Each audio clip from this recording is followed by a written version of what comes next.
ከቻናል 1 እሁድን አንድ ላይ አሁንም ቀጥሏል። ሰዓቱ ደግሞ አሁን የተረኛ ሐኪም ነው። የዕለቱ ተረኛ ሐኪማችን ዶክተር ቢኒያም ዮሐንስ በቅዱስ ጳውሎስ ሆስፒታል ሚሊኒየም ሜዲካል ኮሌጅ የአጠቃላይ ቀዶ ሕክምና ስፔሻሊስት እንዲሁም የአንጀትና የፊንጢጣ ቀዶ ሕክምና ሰብ ስፔሻሊስት ናቸው።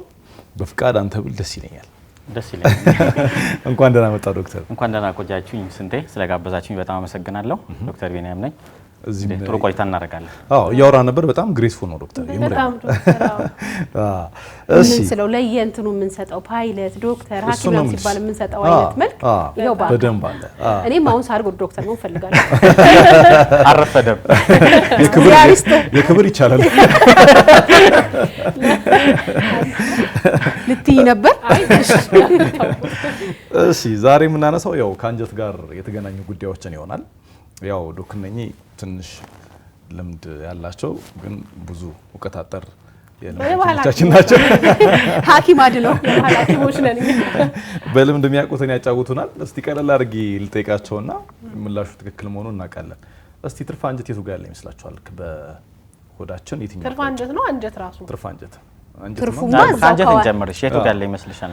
አንጀት እንቺ እዚህ ጋር እንዳትይቁ አንጀት የተንሰፈሰፈ እምትይው ስፍስፍ የሚያደርገው እዚህ ከእምብርት በታች አይደለም። አይ በታችና በላዩ ይቅርና ማለት ሴንተር ሆድ ላይ እምብርት በታች ሌላ ታሪክ ነው።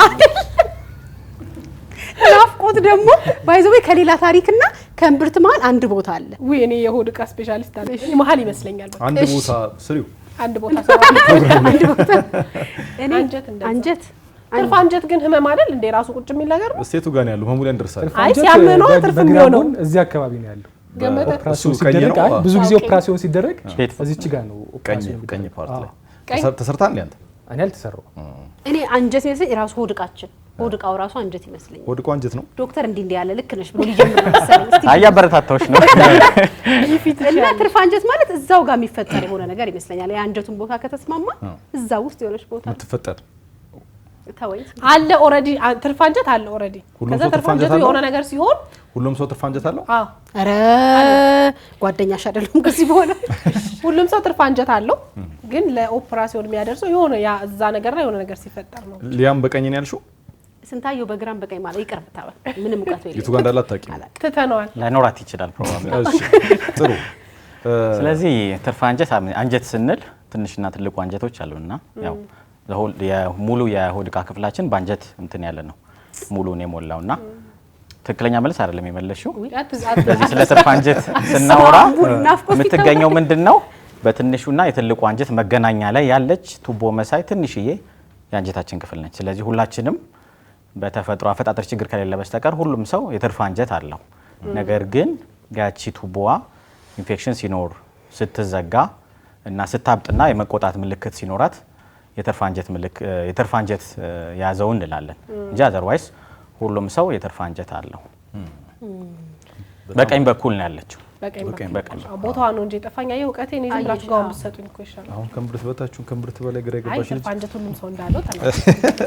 እሺ እንግዲህ ይሄ ማርች ወር የአንጀት ካንሰር ወር ነው የሚታሰብበትም ነው። ስለዚህ ከዚህ ጋር የተገናኙ ጉዳዮችን ነው በስፋት የምናነሳው። የአንጀት ኢንፌክሽን በተለያዩ ምክንያቶች ሊፈጠር ይችላል እና የአንጀት ኢንፌክሽን ለካንሰር ሊዳርግ ይችላል ወይስ አይችልም ብላችሁ ታስባላችሁ?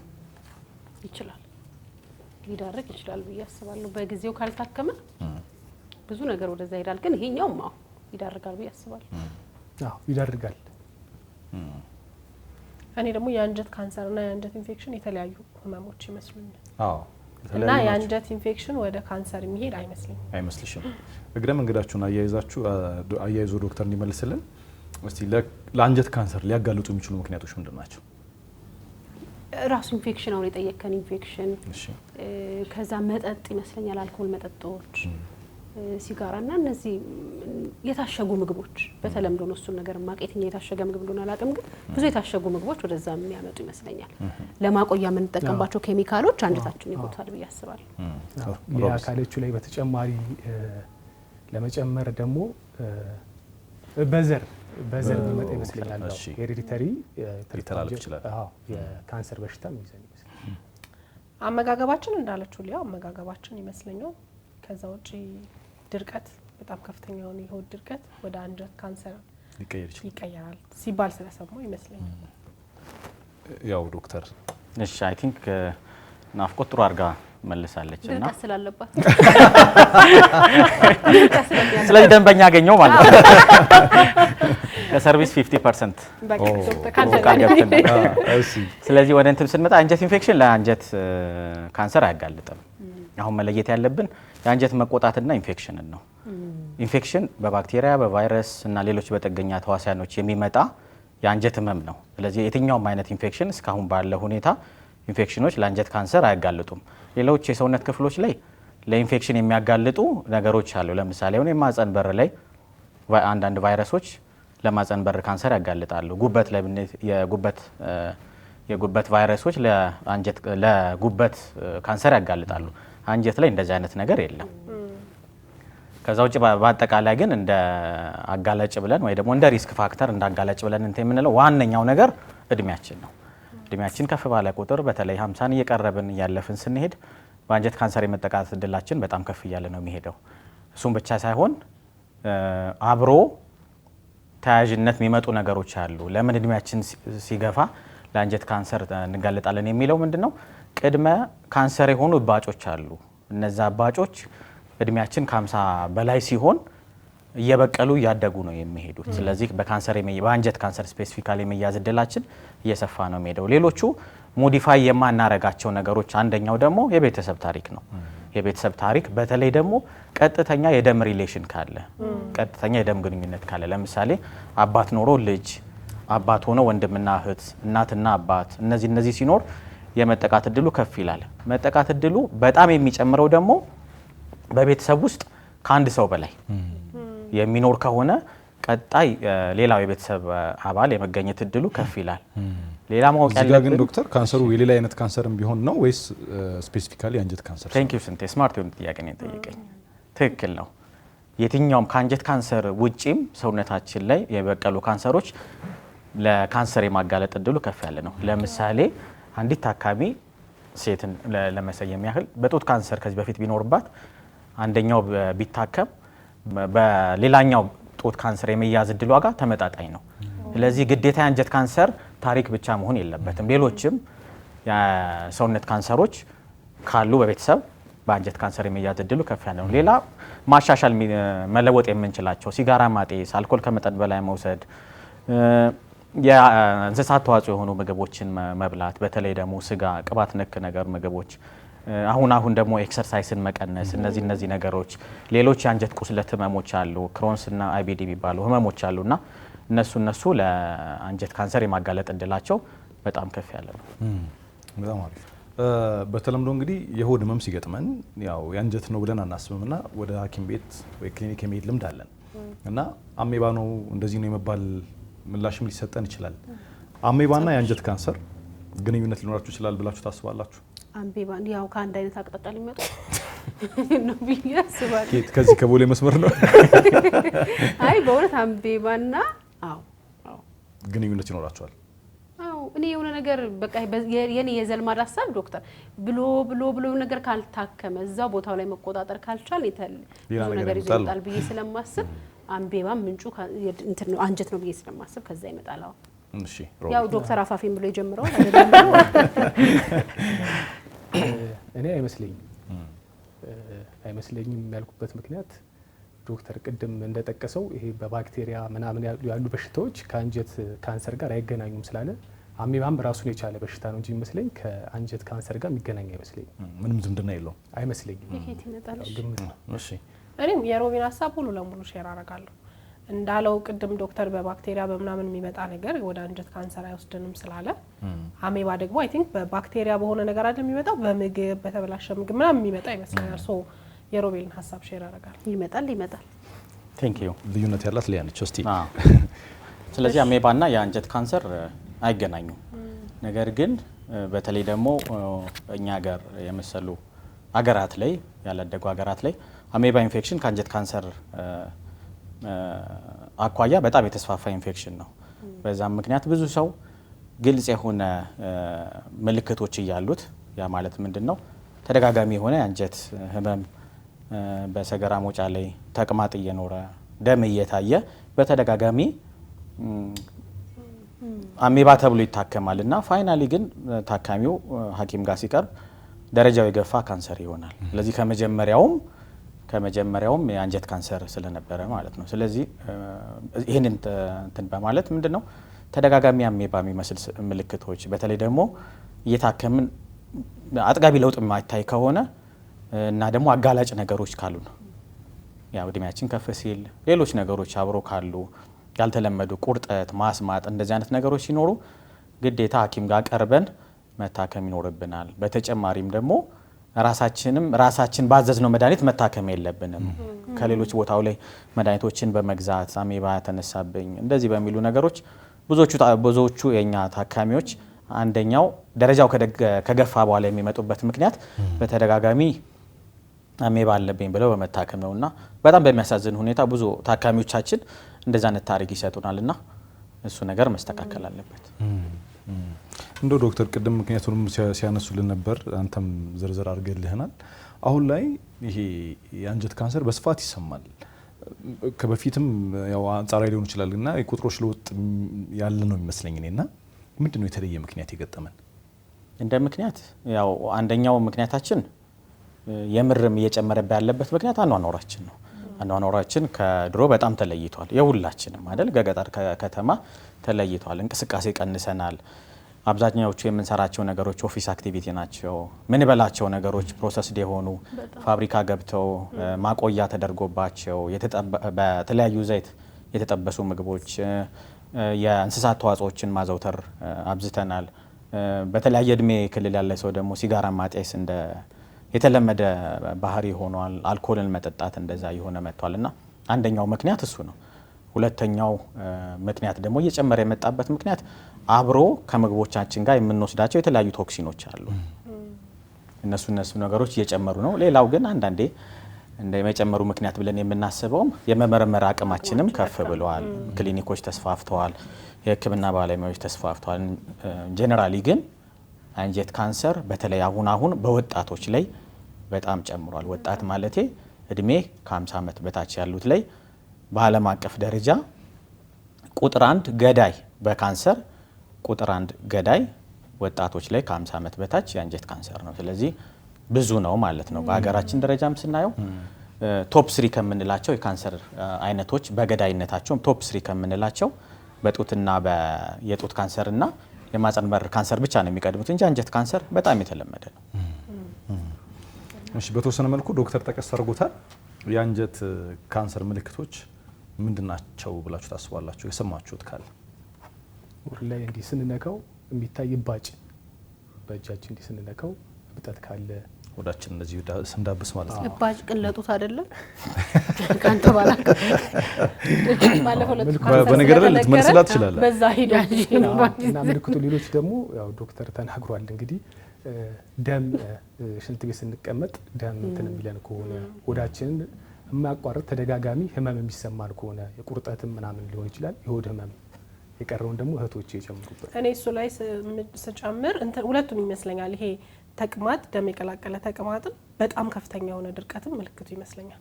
አንዳንዶች እንደው ሙሉ ለሙሉ ሰገራ ራሱ እምቢ የሚላቸው ኮምፕሊትሊ ሰዎች በዚህ በኩል ሁላ እንዲጸዳዱ የሚደረግበት አጋጣሚ ስላለ ሁለቱም የአንጀት ካንሰር ምልክት ይመስለኛል። ከእውቀትሽ አንጻር አላቅም። ጥሩ ነው። አሁን ታውቂያለሽ፣ ችግር የለውም። ናፍቄ ግን የሆነ የምትሰሪው ስራ አለ አይደለ? እንትን እየጠበቅኩ አልነበረም። ባይዘው አሁን ሰገራ መጸዳጃ በዚህ ጋር የሚደረገላቸውን እየጠበቅኩ አልነበረም። የሆነ ሰው ስቶሪ አይቼ ነበረ ቪዲዮ እና በዛ ነው እኔም ስለ አንጀት ካንሰር ራሱ በደንብ ያወቅኩት ማህበራዊ ሚዲያ ላይ አንዲት ልጅ ስታወራ ነበርና ከሱ ተነስቼ ነው። ስለዚህ አሁን ማወቅ ያለብን ምንድነው ሁሉም ሰው እንደ ራሱ ባህሪ አሁን የናፍቆት ባህሪ ያለ እኔ ባህሪ ያለ አንቺ ባህሪ ያለ አይደል?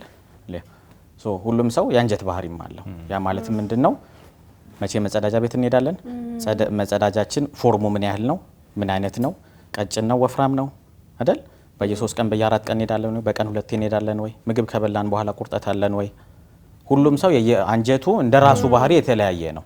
ስለዚህ ከነዛ ባህሪዎች ረጅም ጊዜ አብሮን ከኖረ ያፈነገጠ ነገር ካለ የአንጀት ካንሰር ምልክት ሊሆን ይችላል ወይ ደግሞ አላርም ሲምፕተም ነው ወይ ደግሞ ትኩረት እንድንሰጥ እያስገደደን ነው። ስለዚህ ሰገራ መድረቅ በተለይ ደግሞ አዲስ የሆነ ሰገራ መድረክ ከሆነ የአንጀት ካንሰር ምልክት ነው። ተቅማጥ የአንጀት ካንሰር ምልክት ሊሆን ይችላል። ማስማጥ በተለይ ደግሞ የፊንጢጣ ካንሰር ምልክት ሊሆን ይችላል። ያለ ፍላጎት ሰውነት መቀነስ፣ ኪሎ መቀነስ፣ እንበላለን ብዙ አንንቀሳቀስም፣ ተገቢውን እያደረግን ሳንፈልግ ምንቀንስ ከሆነ ሆድ መነፋት፣ ሆድ ሲገላበጥ መስማት፣ ማስመለስ፣ ምግብ ቶሎ መጥገብ፣ እነዚህ ሁሉ ነገሮች ግን በአዲስ መልኩ ከመጡ ነው። እንዳልከው የነበሩ ከሆነ እንደ ባህሪ ናቸው፣ እንደ ባህሪ ሊሆኑ ይችላሉ። ነገር ግን ባህሪ ነው ብለን መተውም የለብንም። ለምሳሌ 45 እንትን እያለን በሄድን ቁጥር ግን እነዚህ የአንጀት ካንሰር ምልክት ሊሆኑ ይችላሉ። ሌላው ደግሞ ብዙ ጊዜ የምንሳሳተው ነገር እንደ ኮሚኒቲም ሁላችንም ኃላፊነት መውሰድ ያለብን ምክንያቱ ያልታወቀ የደም ማነስ ህመም የአንጀት ካንሰር ምልክት ሊሆን ይችላል። በተለይ በቀኝ በኩል የሚበቅሉ የአንጀት ካንሰሮች ዋና መነሻቸው ሌሎች ምልክቶች እንዳሉ ሆኖ ብዙ ምልክት ሳያሳዩ ግን ታካሚው ግልጽ የሆነ ምንድነው ደም መፍሰስ ሳይኖረው ወደ ውጭ የሚታይ ደም መፍሰስ ሳይኖረው ሲመጣ ልቤን ቶሎ ይደክመኛል፣ አቅም አንሶኛል፣ ድሮ የምሰራውን ነገር እንቅስቃሴ እየደከመ መጥቷል፣ ከታክሲ ወርጄ ቤት መሄድ አቃተኝ፣ ልብስ መቀየር አቃተኝ፣ ተቀምጬ ስነሳ ብዥ ይልብኛል። እነዚህ ምልክቶች የአንጀት ካንሰር ምልክቶች ሊሆኑ ይችላሉ። በተለይ የቀኙን አንጀት ክፍል እነዚህ ናቸው ምልክቶቹ። ናፍቂ ያለችው ላይ ግን ለማብራራት አንዳንድ ታካሚዎች በተለይ ደረጃው ከፍ ካለ ሙሉ ለሙሉ አንጀትን ዘግቶ ሊመጣ ይችላል፣ ወይ ደግሞ የአንጀት መታጠፍን ሊያመጣ ይችላል። ያው አብዛኞቹ ጥያቄዎች አሁን ስጠይቃችሁ ዶክተር የመለሳቸው ስለሆነ ልታገኛቸው ትችላላችሁ ብዬ አስባለሁ። ጥሩ ተማሪ ከሆኑ ጥሩ ተማሪ ከሆኑ ጥሩ አስተማሪ ነን። እስቲ የመከላከያ መንገድ ውስጥ ምን ሊሆን ይችላል ብላችሁ የምታስቡት? አብሶ ይሄ ቀኝ አንጀት ክፍላችን በጣም እንትን አመፀኛ ነው።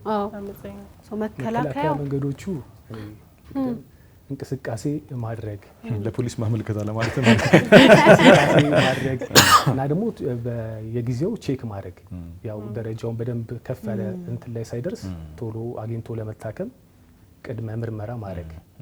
ከዛ ቅድም ዶክተር እንዳለው አልኮል አለመጠጣት፣ ቅባት አለመመገብ፣ ሞዴሬት ማድረግ፣ መጠነኛ ማድረግ። አልኮሉን አይደለም ያልኩት፣ እነዚህ የእንስሳት ተዋጽኦ ያለውን ሞዴሬት ማድረግ። ከዛ ሲጋራ አለማጨስ፣ አመጋገባችንን ማስተካከል፣ ከታሸጉ ምግቦች መራቅ፣ ቼክ አፕ ማለት ሙሉ በሙሉ እነሱ ያሉትን ተስማማል። ግን ዶክተር ከዚህ ጋር ያይዘ ምን ላይ ተሰጠን የቼክ አፑ በምን ያህል ጊዜ አንድ ቼክ ሲደረግስ ወይም ምርመራ ሲደረግ አንድ ሰው ለምን ያህል ጊዜ ዋስትና ይኖረዋል የሚለውንም ብታነሳልን ጥሩ ነው። ለዚህ አሁን ቼክ አፓችን እንደ አጋላጭ ባህሪያችን ይወሰናል። ለምሳሌ ለሁሉም እንትን የሚል ነገር የለም። በቤተሰብ ታሪክ ካለን 45 ዓመትን አለመጠበቅ ይመከራል።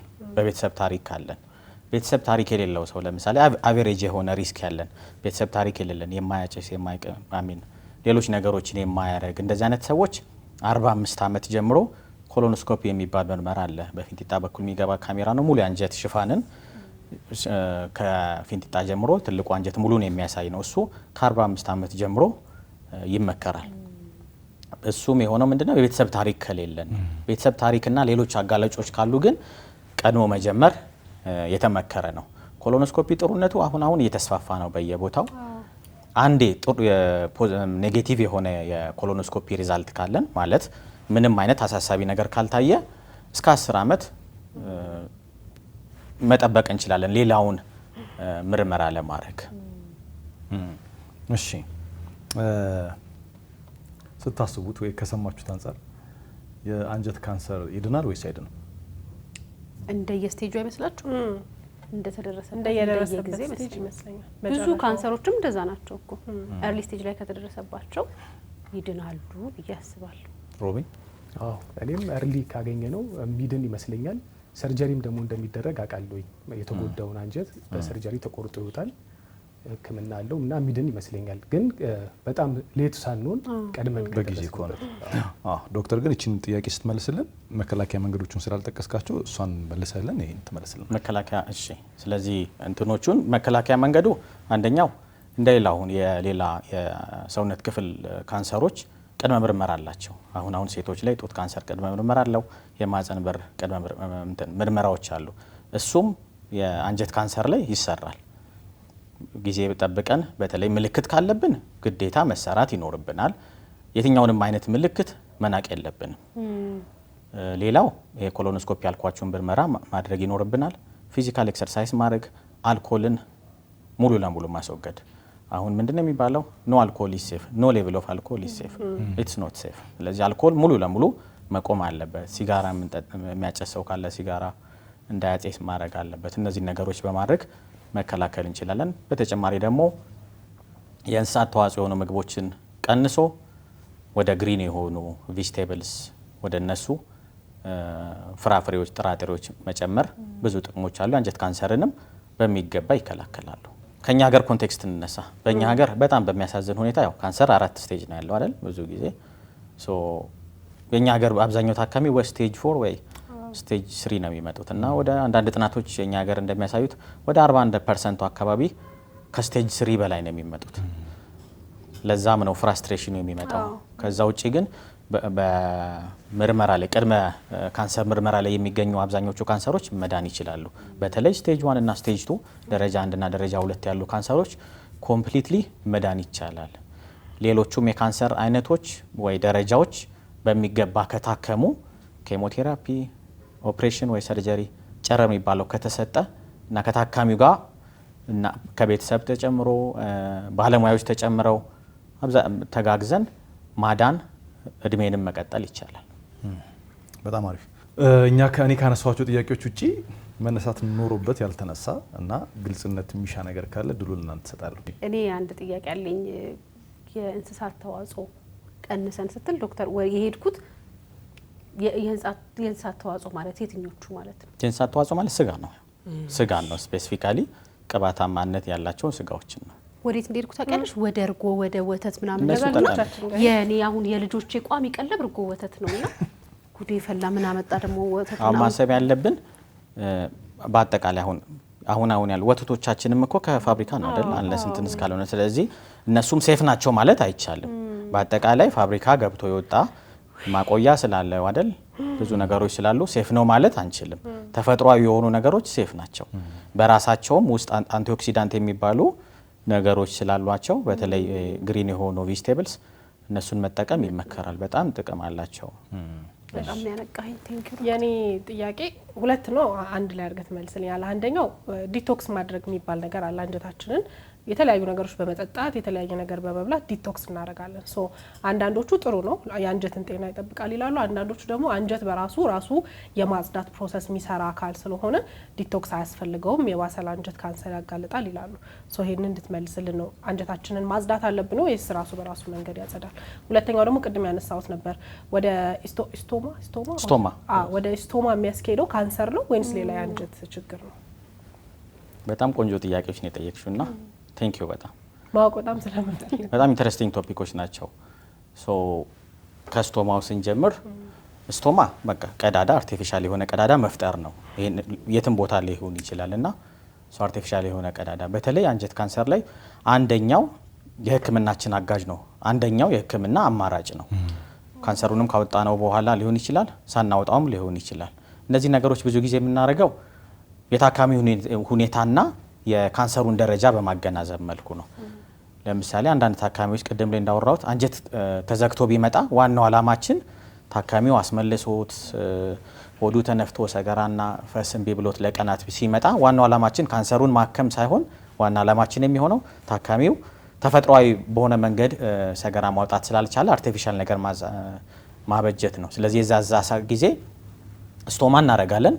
ስቶማው ዘላቂም ሊሆን ይችላል። አንዳንድ ታካሚዎች ላይ በተለይ ካንሰሩ በጣም የከፋ ከሆነ ሌሎች የሰውነት ክፍሎችን የያዘብን ከሆነ ሙሉ ለሙሉ ማውጣት የማንችል ከሆነ ለፊንጢጣ በጣም ቀረብ ያለ ካንሰር ከሆነ ስቶማው ዘላቂ ሊሆን ይችላል። ከካንሰር ውጭ ግን ሌሎች እንትኖች አሉ ስቶማ የምንሰራባቸው የአንጀት መታጠፍ ህመም ያላቸው በተለይ ትልቁ አንጀት መታጠፍ ህመም ካላቸው አንዳንድ ጊዜ መታከም የማይችሉ አደጋዎች ሲኖሩ ለምሳሌ የጥይት አደጋ ወድቆ አንጀት የመቀደድ አደጋ ወር ደግሞ በተለያዩ ምክንያቶች ሆድ ዕቃ ውስጥ መግል የሚጠራቀም ከሆነ ስቶማ እናደርጋለን። ስለዚህ ስቶማ ለየትኛውም ታካሚ እንደው ምን ይባላል ሳንነግረው አንገባም። አንጀት ላይ ችግር ካለ ስቶማ ልናደርግ እንደምንችል ስቴጁ እንኳን ሎ ዝቅ ያለ ቢሆንም ስለ ስቶማ አማራጭ ለሁሉም ታካሚ ተነግሮት ነው የሚገባው።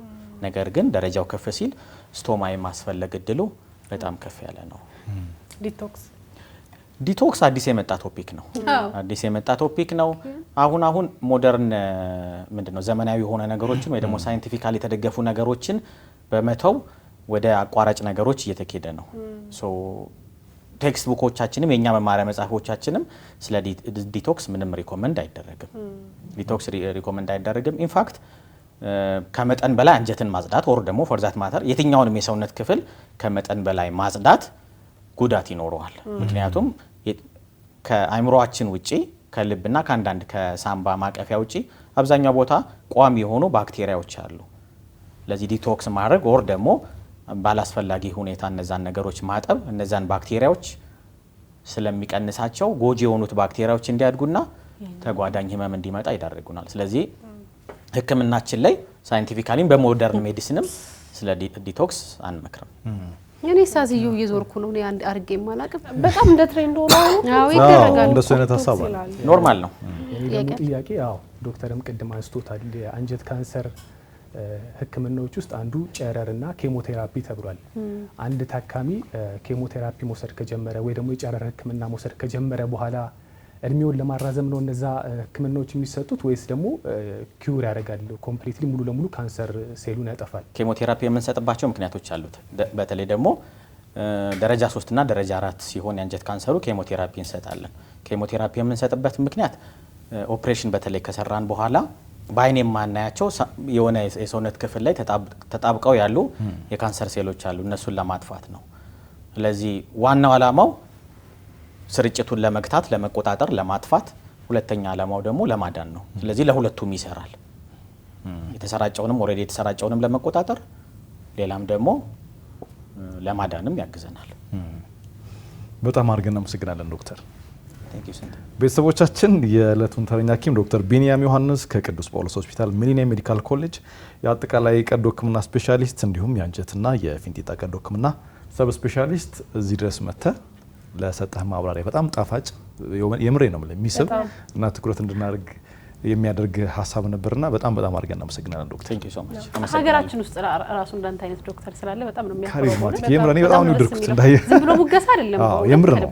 ለሁላችንም በሚገባን አይነት ህክምና ሳይከብደን ያስረዳህንና እናመሰግናለን። ምንም እንኳን ደስ ብሎኛል እንደዛ ስላላችሁኝ ልጆቼም ስለማዩት በጣም ደስ ብሎኛል። ወይ በጣም ቴንክ ዩ ሶ ማች። እናመሰግናለን። ቴንክ ዩ። ተረኛ ሐኪማችን ይመስላል። እሁድን አንድ ላይ ይቀጥላል። መልካም ጊዜ